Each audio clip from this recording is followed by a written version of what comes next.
उसके लिए हमने एक रणनीति बनाई है कि पॉलिटी और मॉडर्न हिस्ट्री का बहुत सा टॉपिक जो है इक्वल है। कुछ टॉपिक जो हम समझा भी रहे हैं और आप समझ भी रहे हैं, और जब मॉडर्न हिस्ट्री पढ़ाएंगे तो फिर हमको समझाना पड़ेगा, क्योंकि हमको पता है उस समय तक आप भूल जाइएगा, पॉलिटी में खो जाइएगा। तो क्यों ना हम लोग उस टाइप को जो इंपॉर्टेंट है पॉलिटी के लिए उसको कवर करते चले, है कि नहीं है? तो साथ में दोनों चलता रहेगा, है ना, इस तरीके से। और चूंकि बीपीएससी ने जो सिलेबस जारी किया है उसमें पॉलिटी का चर्चा किया है और इतिहास में केवल भारतीय राष्ट्रीय आंदोलन लिखा है, वो प्राचीन मध्यकाल लिखा ही नहीं है। तो इसकी संभावना भी है कि हो सकता है वो प्राचीन मध्यकाल से सवाल ना पूछे, लेकिन इसका कोई गारंटी नहीं है। तो हम लोग क्या करेंगे, पहले जो सिलेबस में लिखा है पहले उसको पढ़ लिया जाए और लास्ट में वो सब पढ़ लिया जाएगा, है ना। तो इस तरह का स्ट्रेटजी कल हम बनाए हैं आप लोगों के लिए कि कम से कम देखिए, साइंस तो पूरा पढ़वा देंगे, उसका चिंता मत कीजिए आप, है ना। उसका मैथ रीजनिंग भी पूरा पढ़वा देंगे, ठीक है। बच्चा आर्ट्स में arts paper, history, polity, geography, economics, ये सब चीज है, 4-5 को विषय बच्चा करेंट, तो उसमें भी हमारा पूरा प्रयास रहेगा 50, 60, 70% तक हम कवर कर लेंगे, है ना। और आराम से आपका बहुत आसानी से, क्योंकि आप लोग बहुत सतर्क हैं, सजग हैं कि आज आप लोग आके पढ़ रहे हैं। अभी बहुत लोग तो घूम रहा है, अभी उसको समझ में नहीं आ रहा है क्या करना चाहिए, है ना। कुछ लोग टड़ाई कर रहा है, इन्हें उन्हें जा रहा है, अभी पढ़ने के मूड में है नहीं। लेकिन आप लोग एकदम, मैंने कुछ लोग तो हम देख रहे हैं बहुत सीरियस है और हम लिख के देते हैं, उनका रिजल्ट हो जाएगा, एकदम गारंटी है, हो जाएगा। बेहतर क्या होता है, जो आपको समझ में आए वही ना बेहतर होता है। कोई कनाडा से अमेरिका से पढ़ के आए लो, पढ़ाए, आपको समझ में ना आए तो को पढ़ाई ओकरा लगे, है कि नहीं है। तो कभी बेहतर का मतलब सीधे आपके लिए जो आपके समझ में आए पढ़ाई और सवाल सीधे लड़े, है ना। तो ये जो मेरा हिस्ट्री का, मॉडर्न हिस्ट्री का नोट्स है, ये काफी एक्सपेरिमेंटल नोट्स है और इसमें कई आईएएस आईपीएस का भी योगदान है, मेरे जो मित्र रह चुके हैं। और अभी तक ऊपर वाले की दुआ से बीपीएससी लगभग सबसे ज्यादा क्वेश्चन अगर किसी पेपर से पूछता है वो है मॉडर्न हिस्ट्री से पूछता है। आप मेरे फेसबुक पे भी जाके देख सकते हैं, हमने 30-32 सवाल पूछा था और 32 के 32 इस नोट से था, एक इधर उधर नहीं जाता है कि नहीं है।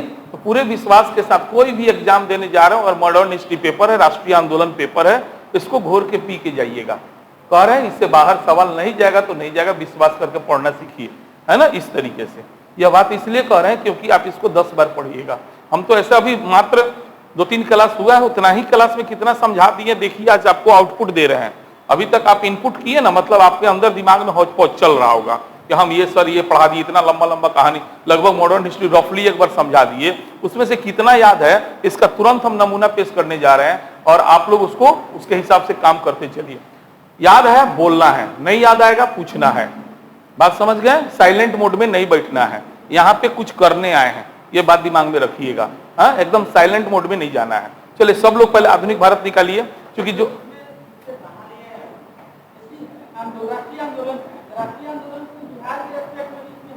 ना ना वो बिहार स्पेशल अलग होला, वो थोड़ा बहुत इसमें आएगा, मतलब 10%, 90% बिहार स्पेशल नाम से आता है ना वो चीज। चलिए सब लोग नोट्स निकालिएगा हिस्ट्री वाला ही, तो जितना जितना भी पढ़ाया मात्र उतना ही भरवाने हम जा रहे हैं। जिनका पहला क्लास होगा थोड़ा सा दिक्कत होगा, है, कल से आप भी ठीक हो जाइएगा। कुछ छूटा है तो इसका मतलब सीधा है कि हम लोग 2-3 दिन से पढ़ न रहे हैं, तो पढ़ रहे हैं तो हम लोग थोड़ा सा आगे निकले होंगे, हाँ। तो अभी से भी कम से कम सतर्क हो जाइए और रेगुलर हो जाइए। अप और डाउन के फेर में मत रहिए, आए कि नहीं आए, आए कि नहीं आए, पढ़े कि नहीं पढ़े, फिर पढ़े के बाद पढ़ ना पढ़े के बाद छोड़ दो, बीच में अपना आपको फंसा के रखिएगा, कष्ट में रहिएगा। हमारा व्यक्तिगत अनुभव है, दुख का सबसे बड़ा कारण क्या है, बीच में फंसना, घर जाए कि नहीं जाए, काम करे कि नहीं करे, जहां बीच में फंसे वहां कष्ट है ना। मौका मिलेगा कहीं प्राचीन भारत पढ़ाने का तो देखिएगा, आपको एक ऐसी दुनिया में ले जाएंगे जिसकी कल्पना भी आप नहीं किए होइएगा, है ना। उस तरह का विषय वस्तु भी हम लोग के सिलेबस में है और बहुत से समस्या का समाधान होगा, जीवन जीने का तरीका भी पता चलेगा और सवाल भी बनेगा, ठीक है। तो जैसा कि हम कहानी पहला दिन सुनाए थे कि भारत में जो फाइनली ब्रिटिशर्स आके यहाँ रह गए और उन्होंने लगभग जो है 1858 के बाद से विधिवत रूप से शासन करना शुरू किया और 15 अगस्त 1947 तक देश पर शासन किया। लेकिन यह परंपरा अंग्रेजों ने नहीं शुरू किया था, इसकी शुरुआत सबसे पहले पुर्तगालियों ने की थी। किसने किया था, वो सब कहानी जो सुना दी है पहले। चलिए अब एक लाइन समझाएंगे नहीं, पहले उसको भरते हैं। पहला पेज निकालिए, भारत में यूरोपीय शक्तियों का आगमन। देखिए आपके नोट्स में लिखा है पहला टॉपिक, भारत में यूरोपीय शक्तियों का आगमन। जितना समझाया पहले भी, आप लोग चिंता नहीं कीजिएगा सर छूट रहा है, वो मेरा काम है, आप बिल्कुल प्रेशर नहीं दीजिएगा। जहां जहां जरूरी है पहले जो समझा दिए हैं उसकी जल्दी जल्दी हम लोग उसको सलेट लें, ताकि आप घर पे जाके रिवीजन कर पाए। चलिए गप ना, हाँ काहे ना लेता नहीं तो क्लास में हम बोल दिए, फोन करके स्टाफ को बोल दिए कि जाके लीजिए, तो जाके बोलिए लीजिए, जाके लेके आइए, 2 मिनट हम खड़ा है, और सोमवार से एडमिशन लेके आइएगा। बात क्लियर बता रहे हैं, जिनको पढ़ना है विधिवत रूप से पढ़िए, हम लोग ये हौच पौच में नहीं रहेंगे। बात समझ रहे हैं ना, सोमवार से एडमिशन लेके ही आना है, अपना समझ लीजिए। जिनको बहुत ज्यादा दिक्कत होगा पर्सनल लाके मिलिएगा, सर हमको 5 दिन 2 दिन 4 दिन का समय दे दीजिए। जिनको पढ़ना है अपने विधिवत रूप से पढ़िए। ऐसे एक वो प्रेशर बनाए हुए कि जल्दियों खत्म हो, सब पढ़ाइयो हो, हम बिना एडमिशन का नोट्स दे रहे हैं, समझिए हम अब खुद रिस्क ले रहे हैं एक तरह से। तो फिर भी लेकिन चलो भाई, आप हमको पता है आप सिंसियर आदमी लोग हैं, ठीक है। हम स्टाफ को फोन करके 4:30 में बोल दिए कि जो छात्र आ रहे हैं उनको बोलिएगा सर राष्ट्रीय आंदोलन का नोट्स बोले हैं लेने के लिए। हाँ वही बात होगा, बोले कैसे नहीं होगा बेचारा। तो जैसा कि आप लोगों को पता है कि भारत में जब यूरोप में पुनर्जागरण हुआ था, है ना, तो उसका प्रभाव विज्ञान, साहित्य, कला, संस्कृति सब पर पड़ा। तो विज्ञान पर जो प्रभाव पड़ा ना, उसका नतीजा ये हुआ कि वहां मशीनीकरण का युग आ गया, औद्योगिक क्रांति हुई, है ना।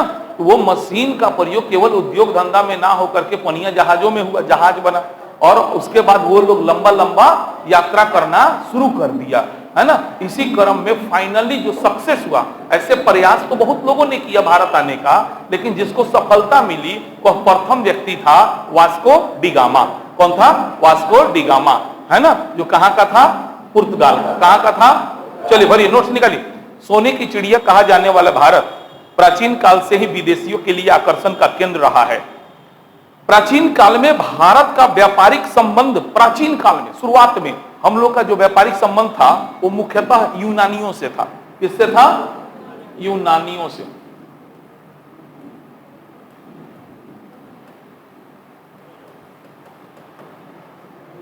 यूनानियों से रहा। मध्यकाल में यूरोप और दक्षिण पूर्व एशिया के साथ कर दीजिए, सामंत को काट दीजिए, गलत टाइपिंग हो गया है थोड़ा, साथ रहा। मध्य नोट्स पे एकदम नजर टिकाइए, नोट्स पे, हाँ नोट्स पे नजर टिकाइए ताकि हम फास्ट पढ़ें। और फास्ट पढ़ने से कंसंट्रेशन बढ़ता है, याद रखिए। धीरे पढ़िएगा छिटा जाइएगा, दिमाग इधर उधर चलाएगा। जितना तेज पढ़े, जिसका कंसंट्रेशन नहीं बनता हो ना, वो लोग फास्ट पढ़ना शुरू कीजिए। उससे भी अगर कंसंट्रेशन नहीं बनता है ना, तो अंगुली रख के पढ़ना शुरू कीजिए, बोल के पढ़ना।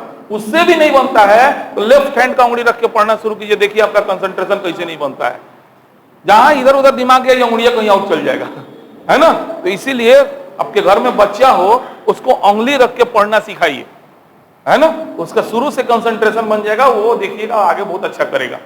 हाँ, चूंकि हम लोग को तो बचपन में कोई सिखाने वाला था नहीं, लेकिन दिल्ली में हम रहे तो बहुत सारे इस तरह का कोर्स किए, तो थोड़ा बहुत अनुभव है जो आपको हम शेयर करते रहेंगे, ठीक है। तनी एक आदमी जाओ ना, तनी बैटरी मांग के लेना हो, जा जा दे दे, नोट्स भर लिया। हाँ बैठे बैठे दिखाए, हाँ भरा जाए। इसको बढ़ावा तब और मिला जब पुनर्जागरण ने पश्चिमी यूरोप के लोगों का दुस्साहसी कार्य करने की भावना भर दी। माने दुस्साहसी माने खतरनाक खतरनाक यात्रा, हाँ। इस दिशा में पहला कदम डैश और डैश ने उठाया। कौन देश के लोग उठाया? सफलता नहीं, उठाया था सबसे पहले स्पेन का लोग। कदम उठाया, सफलता आपने कदम उठाया, अभी सफलता मिलना ना मिलना बाकी है। तो सवाल का ट्रेंड समझिए। सबसे पहले कोलंबस आया था ना भारत खोजने, पहुंचा भले नहीं, तो कोलंबस कहां का था? तो स्पेन भरिए पहले, स्पेन और पुर्तगाल। स्पेन और क्या भरेगा? पुर्तगाल। दे दे, धन्यवाद। स्पेन और पुर्तगाल वासियों कर दीजिए, स्पेन और पुर्तगाल वासियों। स्पेन और पुर्तगाल वासियों ने उठाया। वर्ष 1492 ईस्वी में डैश का क्रिस्टोफर कोलंबस भारत को खोजने निकला। कहां का? स्पेन का। बोलो क्या निकल भरा ना लोगों तेजी में, बोलो लोगों। स्पेन का क्रिस्टोफर कोलंबस भारत को खोजने निकला, लेकिन वह कहां पहुंच गया? अमेरिका। एकदम बोल के पढ़िए एकदम से, है ना। अभी का काम अभी, क्लास का काम क्लास में। हाँ, लेकिन वह अमेरिका पहुंच गया। अमेरिका की खोज करने और उसका पता देने का श्रेय कोलंबस को है, परंतु वीवीआई अमेरिका का नाम जो है अमेरिगो वेस्पूची नामक इटालियन के नाम पर पड़ा है। याद रखिएगा, खोज भले किसने किया, कोलंबस, लेकिन अमेरिका का नाम किसने दिया? हाँ, जो कहां का था? कहां का था? इटली का था। ठीक है। हाँ, इस प्रकार कोलंबस जो है उत्तरी अमेरिका के तटवर्ती इलाके तक पहुंचा था और वहां के निवासी को जो है ना कोलंबस क्या कहा? Very good, red Indian. क्या कहा? Red Indian. छूट जाए बोलिएगा, red Indian, red Indian, red Indian कहा। ध्यान दीजिएगा, ऐसे सारे लोग जानते हैं कि वास्को डी गामा पहला पुर्तगाली यात्री था जो भारत के लिए चला था। गलत है जवाब। ये सवाल यूपीएससी में कई बार पूछा जा चुका है। भारत के लिए चलने वाला, यह अलग बात है पहुंचा कि नहीं पहुंचा, भारत के लिए चलने वाला पहला यात्री का नाम है बार्थोलोमा डियाज। क्या नाम है? बार्थोलोमा डियाज। पूछेगा एग्जाम में, खूब पूछ ले भाई सब सवाल, है ना। कहां बार्थोलोमा डियाज। एक बैटरी कहां रख दी? हाँ, बढ़िएगा। 1487 ईस्वी में बार्थोलोमा डियाज, ध्यान दीजिए परीक्षा में सवाल पूछेगा कि पुर्तगाल का कौन व्यक्ति भारत को खोजने सबसे पहले चला बार्थोलोमा डियाज। लेकिन वो अफ्रीका के नीचे का कहल जाला Cape Horn, Cape of Good Hope, वही जन से बेचारा रिटर्न होके चल गल। तो इस तरीका से केप ऑफ गुड होप का खोज भले वो किया, केप ऑफ गुड होप का खोज बार्थोलोमा कर दिया, लेकिन उससे आगे वो नहीं बढ़ पाया। उससे आगे बढ़ा वास्को डी गामा। उससे आगे कौन बढ़ा? Vasco D gamma. भरिएगा, 1487 ईस्वी में बार्थोलोमा डियाज नामक एक पुर्तगाली डैश के दक्षिणी सिरे तक पहुंच गया। अफ्रीका के, है ना, ये मान लो अफ्रीका महादेश है, तो इसके यहां तक वो पहुंच गया था, यूरोप से यहां से चल के, है, जिसका नाम क्या है?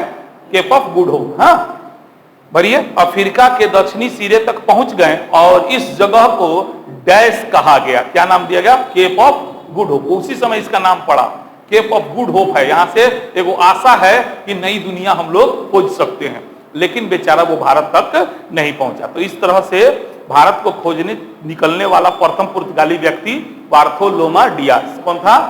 हाँ, ये सवाल पूछ दिया, 80% लड़का ऐसे ही लुढ़क दिए सब वास्को डी गामा मरियम, है ना। तो इसलिए हमको कैसे पता? क्योंकि अनुभव है, हमने इसका कई बार इस सवाल से आमना सामना हुआ। यूपीएससी कई बार पूछ चुका है ये सवाल, है ना, कई स्टेट पीसीएस इसको पूछ चुका है, तो स्वाभाविक है कि ये सवाल पूछा जा सकता है ना इस तरीका से। चलिए, तो भारत भी सुना था कहानी में, इस साइड में जाने पे बहुत सारे देश मिलेंगे। उसको ये एग्जैक्ट नहीं पता था कि भारत नहीं होगा, लेकिन ये पता था कि बहुत सारे। तू 8 बजे आओ, तोरा के ऑपरेशन को पढ़ाए, तू ऑलरेडी पढ़ ले बड़ा। चला, वह 1488 ईस्वी में यहीं से वापस जो है कहां चला गया? अपने घरे चला आया। उसका घर लिस्बन में था, चला गया। 20 मई 1498 ईस्वी को पुर्तगाल के डैश ने, वास्को डी गामा ने, वेरी गुड, बढ़िए, Vasco D gamma, Vasco D gamma, Vasco D gamma ने यूरोप से भारत का एक नया रास्ता और पूरी तरह का से समुद्री मार्ग ढूंढ निकाला। वह केप ऑफ गुड होप से होते हुए अफ्रीका का चक्कर लगाकर भारत में कहां पहुंचा? कालीकट। हाँ, ब्रैकेट में लिखना हो केरल लिख सकते हैं, ब्रैकेट में, कालीकट के ब्रैकेट में, हाँ, कालीकट, कालीकट केरल, है ना, कालीकट पहुंचा। उस समय वहां का शासक कौन था? जामोरिन। एकदम पढ़ाए हुए, एकदम याद है ना, सब याद रहेगा। उस समय वहां का शासक जामोरिन, जामोरिन ब्रैकेट में लिख दिया, यह कालीकट के राजा की उपाधि होती थी। हाँ, जामोरिन था। वास्को डी गामा कितने दिन की यात्रा के बाद? 90 दिन। 90 दिन उसको लगा था, है ना, अपने देश से भारत पहुंचने में कितना दिन लगा था? 90 दिन। भरिए, 90 दिन की यात्रा के बाद डैश नामक गुजराती पथ प्रदर्शक की सहायता से, कौन बता दिलई? अब्दुल मजीद, वेरी गुड, कौन बता दिलई? अब्दुल मजीद, अब्दुल मजीद, अब्दुल मजीद जी। छुटकल का कहा वहां समुद्री यात्रा के बाद केकरा मदद से भारत पहुंचा रहे?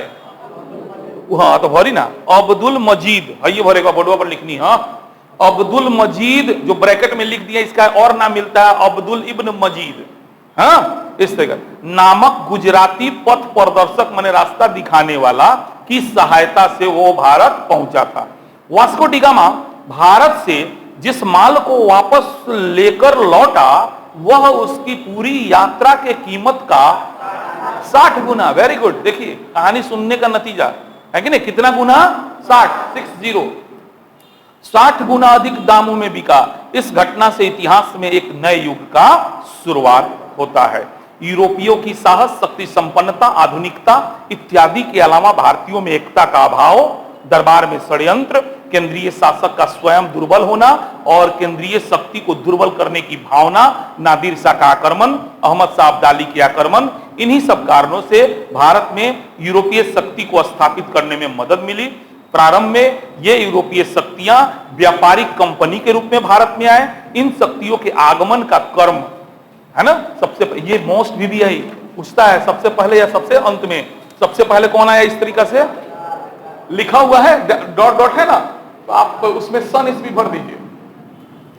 पुर्तगाली भारत में सबसे पहले कब आए थे? 1498, 1498 ईस्वी में, भरिए ना नोट्स में, 1498। उसके बाद पुर्तगाली के बाद कौन आया 2 नंबर पे? डच। वेरी गुड, 1604 में, भरिए 1604। अब एकदम आउटपुट मिलेगा, सवाल डायरेक्ट बनेगा अब आपसे। हाँ 1604 में। उसके बाद कौन आया? अंग्रेज 1608 में, 1608 ईस्वी अंग्रेज। अंग्रेज के बाद डेनिश या डेनमार्की, डेनमार्क देश है आज के समय में, उसी को डेनिश कहा जाता है। वो लोग आया था 1618 में, 1618। ठीक बा, 18 ही पढ़ी ना, ऑप्शन में अगर 18 ना हो तो सोरे जवाब दे दे हम। ठीक बा। फ्रांसीसी 1667, 1667, 1667 हो गया। तो इस तरह से कौन यूरोपीय देश सबसे पहले भारत में आया? पुर्तगाली। सबसे पहले कौन आया? और सबसे लास्ट में कौन आया? फ्रांसीसी। सबसे लास्ट में कौन आया? मस्ट भी ना पूछी कब आयल, पूछ सकता सबसे पहले कौन आयल। बात समझ रहे ना, इसलिए उलझन में नहीं पड़ी, जानकारी के लिए दे दिया आपको केवल, है ना, इस तरीका से। चलिए अब हम लोग पुर्तगाली बाद में पढ़ेंगे, डच बाद में पढ़ेंगे। आज चलते सीधे अंग्रेज पर आइए ना, अंग्रेज पढ़ लिया जाए, क्योंकि अंग्रेज को बुलाना है तब ना, आज देश को गुलाम बना करके संविधान बनाना है। हम लोग क्या पढ़ रहे हैं? मेन अभी पॉलिटी पढ़ रहे हैं, उसे रेफरेंस कर रहे हैं, रेफरेंस हिस्ट्री का ले रहे हैं। तो जहां जहां हिस्ट्री में जो टॉपिक सब पढ़ाएंगे धीरे धीरे, है ना। चलिए जो मेहनत की है हम पिछले 2-3 दिन में, उसको आपको कॉपी पे समझिए लिखा रहे हैं, बस यही हम काम कर रहे हैं आज। ठीक है, चलिए अंग्रेज मिला, देखिए ना अंग्रेज जो होगा ना, कितने नंबर पे? 3 number, page number 8, page number 8 दाहिने साइड में कोना में पेज नंबर लिखा होगा। ये पेपर है ना, तो यहाँ पे पेज नंबर लिखा है, पेज नंबर 8 पे आइए, पेज नंबर 8 अंग्रेज। और आपको पूरा बताना है, आप लोग लड़का लोग नहीं बोलेंगे, केवल लड़की लोग बोलेगी। थोड़ा सा लक्ष्मी सरस्वती पर विशेष ध्यान, वो लोग खुश रहे तो हमने अपने खुश हो जाइए। ठीक बा, बोली लोगन। 16वीं शताब्दी के अंत और 17वीं शताब्दी के प्रारंभ में अनेक यूरोपीय व्यापारियों का आगमन भारत में हुआ, इनमें से अंग्रेज भी एगो रहे। 16वीं कुछ लोग इसमें आउट ऑफ मोतिहारी के भी हैं, तो हम कोशिश करेंगे भोजपुरी में कम बोले, ठीक है, क्योंकि कल कंप्लेन हमको मिला, इसे बहुत अच्छा पढ़ा रहे हैं लेकिन आपका बतिया कुछ कुछ शब्द में नहीं बुझा रहा है। तो हमें पढ़ाओ लड़का खानी आदत हो गई भोजपुरी में बोले के, अब भोजपुरी में समझा के हिंदी में लिखा दिले, तो अब कुछ लोग बुझाते नहीं कि हमारा लेक्चर हुआ, तो कोशिश करेंगे हम हिंदी में ही बोले। कुछ लोग हैं भागलपुर साइड के जी, हाँ ना भोजपुरिया में लागेला कहानी हो, ऐसे अपन टाइप के लागेला, आया तो ना पी ले बानी कि हमरा मजा आवेला ऐसे आंख बंद करके सुनावे में। ठीक है, चलिए कोनो बात ना। 16वीं शताब्दी कम हो गया, इनमें से अंग्रेज भी एक थे। 16वीं शताब्दी में इंग्लैंड में महारानी डैश का शासन था। लड़की है वो लोगों कोले ना नहीं, पहले लड़की को बोले थी। चलिए शांति प्लीज, कमेंट ना, हमरा हक बा बोले के, रौरा हक नहीं के बोले के, एकदम अनुशासन मेंटेन कर रहे हैं हम लोग, ना तो टाइट बन के लगे पढ़ावे तो ना बुझेगी। हम आपको हंसा खिला के पढ़ाएंगे, क्योंकि हमको पता है ये जीएस पत्थर है, माथा रगड़ना पड़ता है, तो उसको इजी बनाने के लिए हम तरह तरह का वेशभूषा शब्दों का इस्तेमाल करते हैं। इसका मतलब ये नहीं कि आप लोग को स्वतंत्रता दे दिया गया है, थोड़ा सा क्लासरूम तक कम से कम अनुशासन मेंटेन रखिए। क्लासरूम के बाहर जैसे पेश होना है पेश होइए, लेकिन क्लासरूम तक अनुशासन मेंटेन रखना है। कोई छिटकासी, कोई कमेंटबाजी आप लोग की तरफ से नहीं आना चाहिए। चलिए, किसका शासन था? महारानी एलिजाबेथ, भरी एलिजाबेथ। इस काल को इंग्लैंड के इतिहास का स्वर्ण काल कहा जाता है। अंग्रेजों ने साहसिक समुद्री, भर लेनी, भर लिए आप लोग, एलिजाबेथ भर लिए, हाँ, एलिजाबेथ का शासन था। इस काल को इंग्लैंड के इतिहास का स्वर्ण काल कहा जाता है। अंग्रेजों ने साहसिक समुद्री यात्रा करना शुरू कर दिया था। ठीक उसी समय उन्हें भारतवर्ष की अपार धन संपत्ति की खबर पहुंची। फलतः सर्वप्रथम ध्यान दीजिए, यहां भी एक जैसे कैसे पढ़े कि पुर्तगाल का पहला व्यक्ति जो भारत की ओर चला, भले पहुंचा नहीं, बार्थोलोमा डियाज था, उसी तरह भारत आने वाली पहली अंग्रेज कंपनी ईस्ट इंडिया कंपनी नहीं थी, उसका नाम था लिवेंट कंपनी नाम था। यह भी सवाल यूपीएससी पूछा हुआ है कई बार, यूपीपीसीएस पूछ रहा है, बीपीएससी पूछ दिया, याद रखिएगा। हाँ, भारत आने वाली पहली अंग्रेजी कंपनी लिवेंट कंपनी थी, लिवेंट। हाँ, ठीक उसी समय उन्हें भारतवर्ष की अपार धन संपत्ति की खबर पहुंची। बोले ना कि हम ऐसे ऐसे सवाल बताएंगे ना कि आपको लगेगा कि हाँ कुछ हमको मिल रहा है, अब कहां जाइए से बाहर कहां जाइए। हाँ, ठीक उसी समय उन्हें भारतवर्ष की अपार धन संपत्ति खबर मिली। फलतः सर्वप्रथम लिवेंट कंपनी का 1593 ईस्वी में ही स्थल मार्ग से भारत में व्यापार करने का अधिकार प्राप्त हुआ था, किंतु इस कंपनी को मनचाही सफलता नहीं मिली। तो भारत आने वाली प्रथम अंग्रेज कंपनी कहीं पूछ दिया तो उसका जवाब क्या होगा? लिवेंट कंपनी होगा। कुछ लोग को टेंशन है सर 11-12 का जीएस है, 11-12 में छोड़ दीजिए, यूपीएससी का क्वेश्चन पेपर उठाइए, बनाइए, न बने जिम्मेदार हम, ऐसे टफ नहीं हो सकता कुछ हो। मैंने कुछ लोग 11-12 ला पढ़ा था तो कहता सर 1 से 5 वाला जानू, हमको नहीं 100 हो, जे कर जैसा श्रद्धा हो वैसा क्वेश्चन उठा ले, बना ले, ना बनी लेके चल आई, सीधा बात कहता नहीं। हम जो पढ़ा रहे हैं सबको काम आएगा, बेफिक्र रहे आप, बस खाली मेहनत करिए पढ़ने के लिए। चलिए जी, हाँ, असल मार्ग से ईरान होते हुए, ईरान, अफगानिस्तान, पाकिस्तान होते हुए, बिल्कुल है ना, इस तरीका से स्वेज नहर का। अब फिर तो निकल जाता रहा लोगन, लगे हमरो तनका मन का जानकारी बा, लगे बतावे स्वेज मार्ग का निर्माण हुआ, केंगा हुआ, उसका टप्पा, फिर अफ्रीका से थोड़ा सा रास्ता कट के भूमध्य सागर को पार किया, और उसके बाद ईरान, और फिर अफगानिस्तान, और फिर पाकिस्तान होते हुए भारत पहुंच गया था। सब अस्थल मार्ग वही है, ये है। तो सब चक्कर छोड़िए ना, बस इतने याद रख लेना, लिवेंट। ठीक बा, चल आगे। डैश ईस्वी में इंग्लैंड में एक मर्चेंट एडवेंचर्स नामक व्यापारिक दल ने 1599, भरिए बोले, सब लोग बोले, हम लोगों ने बाद से लड़की लोग पिछुआ कर 1599 ईस्वी में इंग्लैंड में कर दीजिए उसको, थोड़ा सा ने है, इंग्लैंड में एक मर्चेंट एडवेंचर्स नामक व्यापारिक दल ने अंग्रेजी ईस्ट इंडिया कंपनी अथवा the governor and company of merchants of trading into the East Indies की स्थापना की। कल बताए थे ना, ईस्ट इंडिया कंपनी का पूरा नाम वही चीज है। इस समय भारत में अकबर का शासन था। 31 दिसंबर 1600 ईस्वी में ब्रिटेन की महारानी एलिजाबेथ टेलर प्रथम ने एक राज्यालेख के माध्यम से कंपनी को पूर्वी देश के साथ व्यापार करने का अधिकार कितने वर्षों के लिए? 15 वर्ष। शुरू में उनको कितने वर्ष के लिए दिया गया था? 15। हाँ, शुरू में उनको व्यापार करने का अधिकार मात्र कितने वर्ष के लिए? 15 वर्ष के लिए दिया गया था, जिसे बाद में 1609 में, है ना, बढ़ा के इसे अनिश्चित काल के लिए कर दिया गया। भरिए, इसे बाद में 1609 ईस्वी में इसे अनिश्चित काल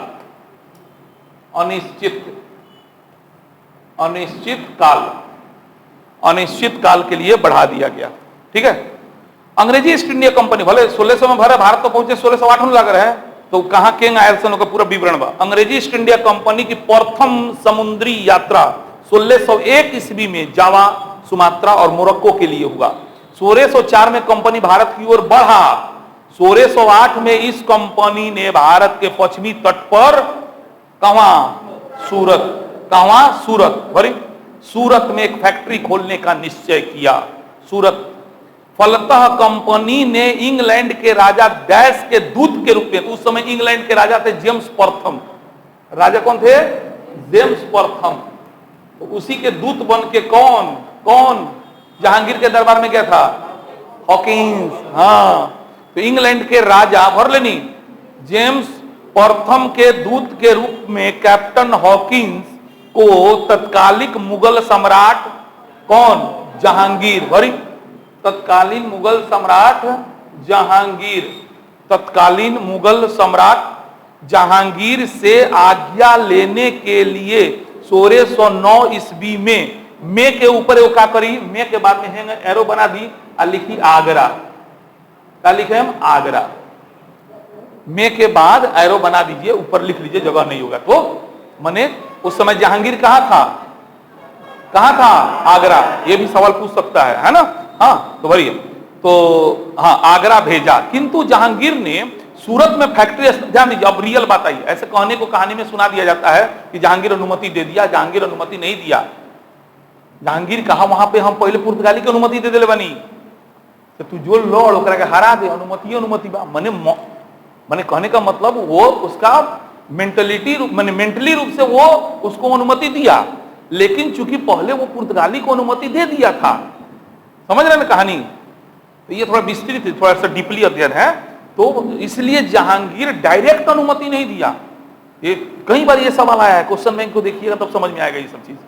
तो चूंकि पुर्तगाली को अनुमति दे दिया था, तो इसको कैसे अनुमति देता? तो इसने कहा कि तू जो मार पीट करके ओकरा के बिला दे, ओकरा बाद तू अपन स्थापित कर लिए। तो वहीं लिख दिए हैं, किंतु जहांगीर ने सूरत में फैक्ट्री स्थापना की मंजूरी नहीं दी।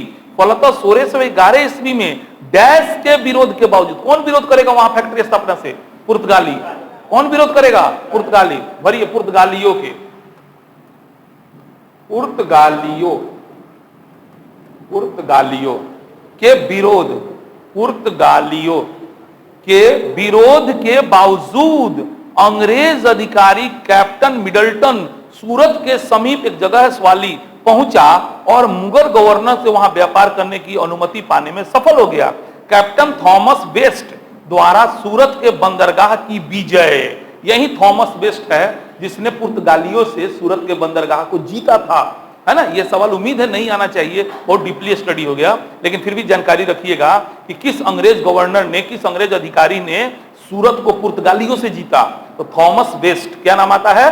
थॉमस बेस्ट द्वारा सूरत के बंदरगाह की विजय ने पुर्तगाली एक अधिकार को समाप्त कर दिया। इससे प्रभावित होकर 1613 ईस्वी में मुगल सम्राट डैश ने, जहांगीर ने, मुगल सम्राट जहांगीर ने, EIC का मतलब ईस्ट इंडिया कंपनी, शॉर्ट में लिख दिए हैं, मुगल सम्राट जहांगीर ने ईस्ट इंडिया कंपनी को सूरत में अस्थायी कारखाना खोलने की अनुमति प्रदान कर दी। उसके बाद अंग्रेजों ने 1613 ईस्वी में, अंग्रेजों ने कब? 1613 ईस्वी में, भरिए 13 ईस्वी में अस्थायी रूप से सूरत में एक फैक्ट्री स्थापित की। अब सुनिए, कंफ्यूजन, सवाल गलती कीजिएगा, ध्यान दीजिए इधर। अंग्रेजों ने सूरत में फैक्ट्री कब स्थापित की? 1613। सारा किताब में 1608 लिखल हो, कभी चक्कर में ना फंसे। अंग्रेजों ने सूरत में फैक्ट्री स्थापित कब की? अनुमति कब मांगी? 1608 में। लेकिन 1608 में अनुमति मांगी तो अनुमति मिला नहीं। क्यों नहीं मिला? क्योंकि सूरत में पुर्तगालियों का अधिकार था, जिसको अंग्रेज अधिकारी थॉमस बेस्ट ने परास्त किया। उसके बाद जहांगीर ने अनुमति दे दिया, तब जाके 1613 में अंग्रेज अपना पहला फैक्ट्री सूरत में स्थापित करता है। और यह सवाल जनरल कंपटीशन से लेके हर तरह के एग्जाम में आया हुआ है, और पहल के ऑप्शन 1608 रहेला। गलतियों से न जवाब दे हम लोगों, ठीक बा ना? क्लियर? चलिए, किंतु अंग्रेज इतने ही छूट मात्र से संतुष्ट नहीं थे। फलतः उन्होंने 18 सितंबर 1615 ईस्वी को दोबारा कमना को भेजा? सर टॉमस रो को।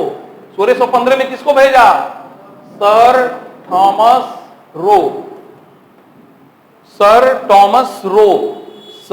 टॉमस रो भरिए को ब्रिटेन के राजा जेम्स प्रथम के दूत के रूप में फिर से जहांगीर के दरबार में भेजा, जो 17 फरवरी 1618 ईस्वी तक रुका।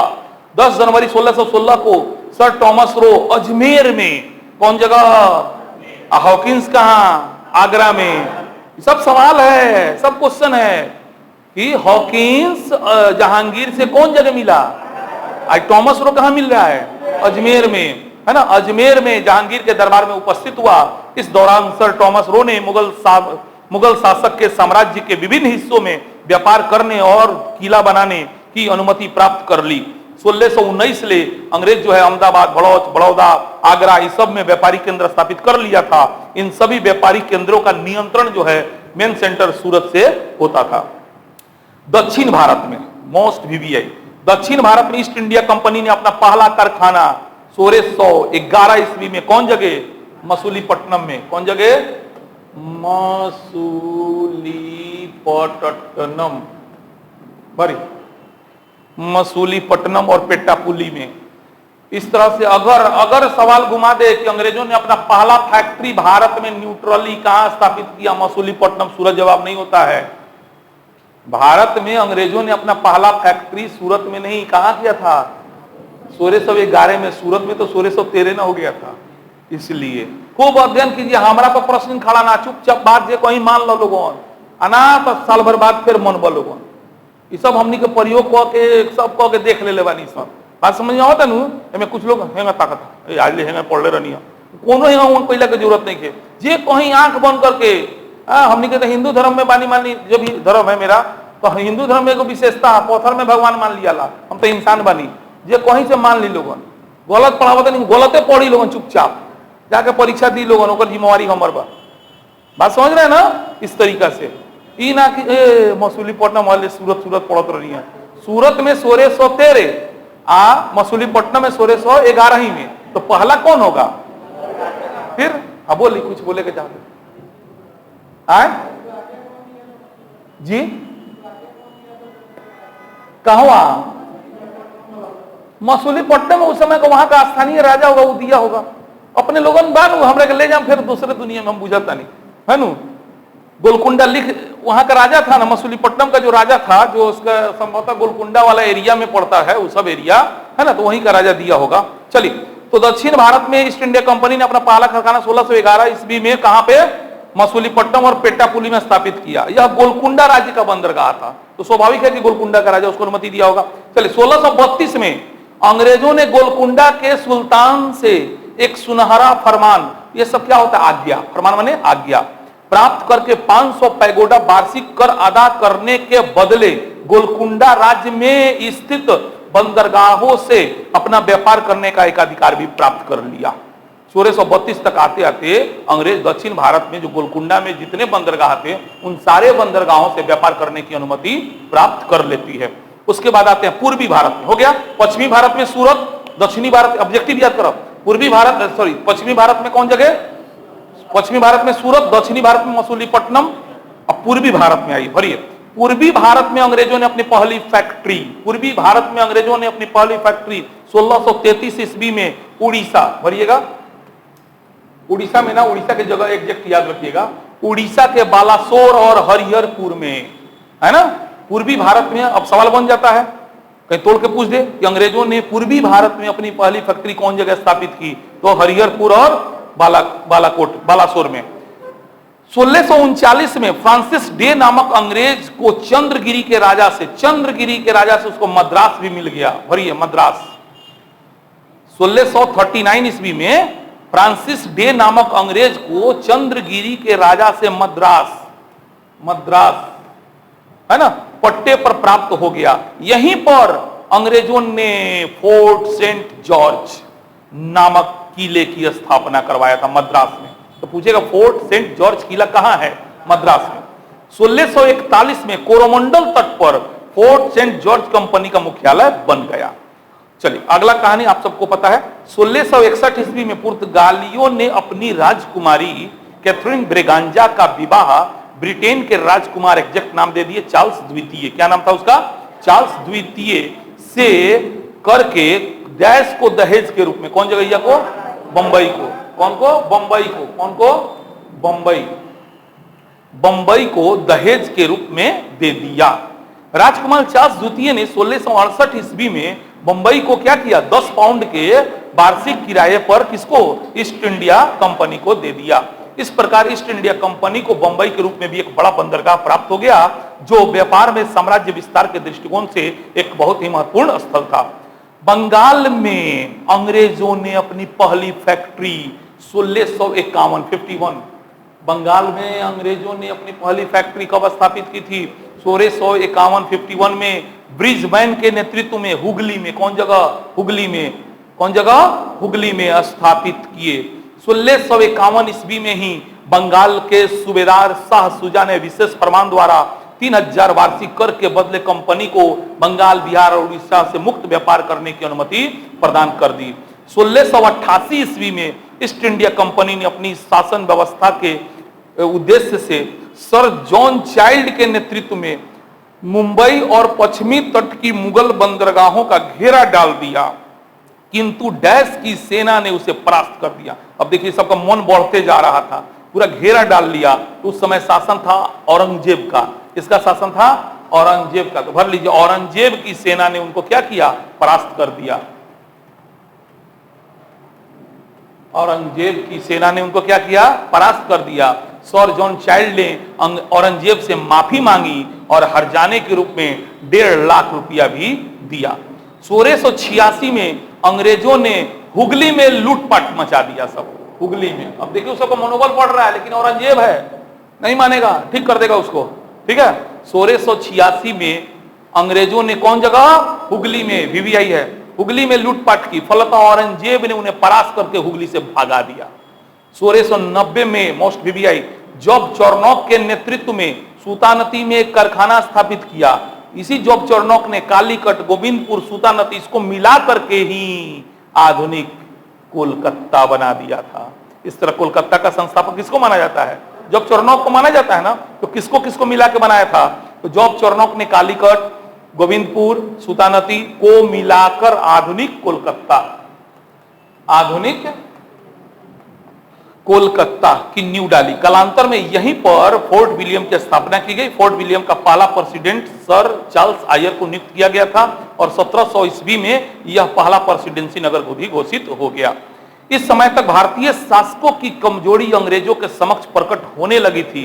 वह भारत के सभी भागों में फैक्ट्री स्थापित कर अपनी स्थिति को मजबूत कर लिए। धीरे धीरे उनका आर्थिक उद्देश्य से राजनीतिक उद्देश्य में बदलने लगा था, किंतु मुगल शासक औरंगजेब के समय तक राजनीतिक क्षेत्र में उन्हें कोई विशेष उपलब्धि हासिल नहीं हुई। औरंगजेब की मृत्यु के बाद कंपनी की स्थिति में सुधार होने लगा एवं राजनीतिक क्षेत्र में भी हस्तक्षेप बढ़ने लगा और 1757 तक आते आते यह भारतीय शासन व्यवस्था में खुले रूप से हस्तक्षेप करने लगे। ठीक है, इस तरह एक छोटा सा टॉपिक और पढ़ लीजिए जल्दी जल्दी, इतना फास्ट तो जैसे पढ़ावल शुरू कर 9 दिन से लेकर आज लेना पढ़े नहीं। एक और छोटा टॉपिक कंप्लीट कीजिए, जहां जहां जरूरी है पढ़िए ना। अभी हिस्ट्री नहीं पढ़ा रहे हम, क्या पढ़ा रहे हैं? पॉलिटी जमा एक फिर पढ़ाए हम, जो छूटल बा ओकरा हम क्या करें, फिर से पढ़ावत चले, ताकि हमनी के पॉलिटी बढ़िया से समझ में आवे। वो खातिर 1 मिनट रुक जाइए, समय 4 महीना है, आपको टेंशन नहीं, हमको टेंशन है ना। तो हम सोच रहे हैं कि भाई किसी भी तरह से आप लोग का कल्याण हो जाए, लेकिन घर पे आप लोग मेहनत कीजिएगा, हमारा तेजी से भागला से ना होला, है ना। आपको भी चलिए पेज नंबर निकालिए 62 62 निकालो, एकदम इंपॉर्टेंट टॉपिक पकड़ के खींच दिया। तो जैसा कि कल आपको हम बताए थे कि 1885 में भारतीय राष्ट्रीय कांग्रेस की स्थापना होती है, थोड़ा सा उसके बारे में हो जाए, है ना। थोड़ा सा मेन बातें हैं, है ना, इसको देख लेते हैं तेजी में। तो बड़ी लोग कांग्रेस के गठन से पहले देश में कई स्थानीय क्षेत्रीय, कल बताया था ना, देश का पहला राष्ट्रीय स्तर का संगठन कांग्रेस था। ऐसा नहीं था कि उससे पहले कोई संगठन नहीं था, बहुत सारा था, लेकिन उसका एरिया सीमित था। उसका एरिया क्या था? सीमित था। उनका उद्देश्य संकीर्ण था। तो इस तरीका से देश का अगर पहला राष्ट्रीय पूछे राष्ट्रीय स्तर का संगठन तो वो कौन होगा? कांग्रेस। तो कांग्रेस के गठन से पहले देश में कई स्थानीय क्षेत्रीय संगठन की स्थापना हो चुकी थी। इन संगठनों को आंशिक रूप से सफलता भी मिल रही थी, किंतु इनमें से किसी का भी उद्देश्य राजनीतिक आजादी नहीं था। ये संगठन प्रायः बड़े जमींदारों, व्यापारियों अथवा थोड़े से अंग्रेजी पढ़े लिखे लोगों के संगठन भर था। 1880 के दशक में देश के अंदर एक नए तरह की विचारधारा का सूत्रपात हुआ। अब पूरा भारत एकजुट होकर अंग्रेजों के समक्ष अपनी उपस्थिति दर्ज कराने को आतुर थी। इनके इस विचारों को कार्य रूप में परिणत करने का श्रेय एक सेवानिवृत्त अंग्रेज अधिकारी A.O.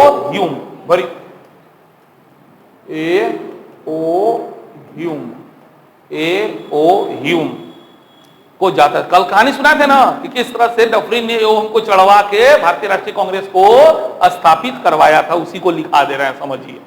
हाँ, जिन्होंने भारत के प्रमुख नेताओं से संपर्क स्थापित करके 1884 में भारतीय राष्ट्रीय संघ, पूछता है बीपीएससी पूछ ले, भारतीय राष्ट्रीय कांग्रेस की पूर्ववर्ती संस्था का नाम बताइए, तो भारतीय राष्ट्रीय संघ, इसी का नाम बदल के कांग्रेस किया गया था। भारतीय राष्ट्रीय कांग्रेस का जब स्थापना हुआ ना, तो उस समय उसका नाम संघ था, भारतीय राष्ट्रीय संघ, जिसको कि 1885 में नाम बदल के क्या कर दिया गया। तो पूछेगा सवाल, भारतीय राष्ट्रीय कांग्रेस का पूर्ववर्ती संस्था कौन था? तो बढ़िए, तो 1884 में भारतीय राष्ट्रीय संघ की स्थापना किया। इंडियन नेशनल यूनियन अंग्रेजी में ने 1885 में डैश जगह पर, पूना में, इन लोग ने अपना पहला बैठक सोचा पूना में करेंगे। इन लोगों ने अपना पहला बैठक कब? 1885 में। कहा? लेकिन वही वर्ष पूना में कौन सी फैल गई? हैजा। का फैल गई? हैजा। ऐसे पूना में बैठक ना भर बड़ी। तो 1885 में पूना में राष्ट्र के विभिन्न क्षेत्रों के प्रतिनिधियों का सम्मेलन करने का निर्णय लिया और इस काम का उत्तरदायित्व ए.ओ. ह्यूम को सौंपा। किंतु पुणे में उसी वर्ष क्या फैल गया? हैजा। पढ़िए, किंतु पुणे में उसी वर्ष हैजा फैल गया। फलतः इंडियन नेशनल यूनियन का प्रथम अधिवेशन 28 दिसंबर 1885 को कहां हुआ? बंबई।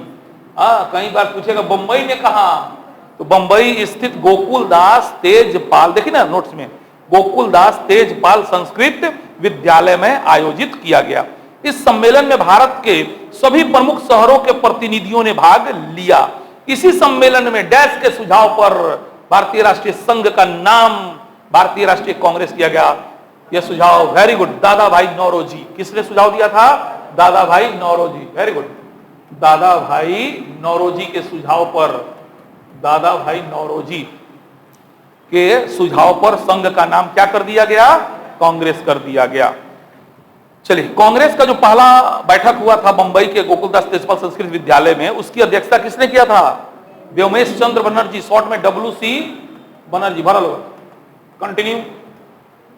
कांग्रेस की प्रथम अधिवेशन की अध्यक्षता WC बनर्जी ने की एवं महासचिव किनको बनाया गया? ए.ओ. ह्यूम को। यह भी सवाल पूछा हुआ है, यह भी सवाल बीपीएससी में पूछा हुआ है कि कांग्रेस के प्रथम महासचिव कौन थे? ए.ओ. ह्यूम। अध्यक्ष का नाम सबको याद रहता है, सचिव का नाम गड़बड़ा जा रहा, लोग ध्यान रखिए लोगों। इस सम्मेलन में कितने लोग भाग लिए थे? Very good, 72। इस सम्मेलन में 72 प्रतिनिधियों ने भाग लिया। इसके बाद प्रतिवर्ष भारत के विभिन्न शहरों में इसका जो है वार्षिक अधिवेशन करने का निर्णय लिया गया और देश के बड़े बड़े लोगों ने जो है कांग्रेस के प्रारंभिक चरण में इसकी अध्यक्षता की और इसको बढ़िया नेतृत्व प्रदान किया। कोलकाता विश्वविद्यालय की प्रथम महिला स्नातक, कोई नाम बताएंगे? कोलकाता विश्वविद्यालय की प्रथम महिला स्नातक, बढ़िए, कादम्बनी गांगुली। कादम्बनी गांगुली, कादम्बनी गांगुली, कादम्बनी गांगुली, कादम्बनी गांगुली ने कांग्रेस को क्या किया? संबोधित किया था। इस संबोधन का कांग्रेस के इतिहास में दुर्गम महत्व था क्योंकि इससे राष्ट्रीय स्वतंत्रता संघर्ष में महिलाओं की सहभागिता परिलक्षित होती है। ठीक है, तो इस तरह से ध्यान दीजिएगा, सवाल थोड़ा जवाब दे दीजिए। भारतीय राष्ट्रीय कांग्रेस का पहला नाम क्या था? भारतीय राष्ट्रीय संघ। इसका नाम कांग्रेस किसके सुझाव पर किया गया? कांग्रेस का प्रथम बैठक कौन जगह होना था? काहे नहीं हुआ? फिर कहां हुआ? मुंबई में कहां हुआ? गोकुलदास तेजपाल संस्कृत विद्यालय। गोकुलदास तेजपाल संस्कृत विद्यालय। कितने प्रतिनिधि हिस्सा लिए? अध्यक्ष कौन थे?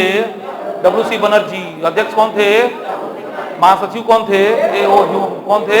ए.ओ. ह्यूम। कल बताए थे सेफ्टी बल्ब तड़ी चालक, तो कांग्रेस सेफ्टी बल्ब था किसके लिए? अंग्रेज के लिए। किसके लिए? अंग्रेज के लिए। जब भारतीय विद्रोह करेंगे तो हम लोग इसको इसी बहाने दबाएंगे। और भारतीयों के लिए क्या था? तो देखिए आगे लिखा होगा सेफ्टी बल्ब का सिद्धांत। इस सिद्धांत के जनक डैश हैं। सेफ्टी बल्ब सिद्धांत के जनक किनको माना जाता है? वेरी गुड, लिखिए, लाला लाजपत राय। लाला लाजपत राय। अब बुझाता नहीं, खत्म हो जाएगी सिलेबस। अपने चाह दें तो हम पढ़ा दें, सामने वाला समझदार हो को ना एक कदम बढ़ाई तो अपने, लेकिन हाँ ध्यान सुने ना बतैबो लोगन तो ना पढ़ाए ओमे के हई खाना बनैले बनी जियान ना होके के चाहिए। हाँ आए मैंने भियान मैंने परसो ना ये तो आज 2 दिन पढ़ाए धीरे धीरे शनिवार रविवार को ही पढ़वाएंगे है ना। तो नामों में लिखवा लो ना तो मास्टर रख ले मैंने पैसा कहाँ से आई।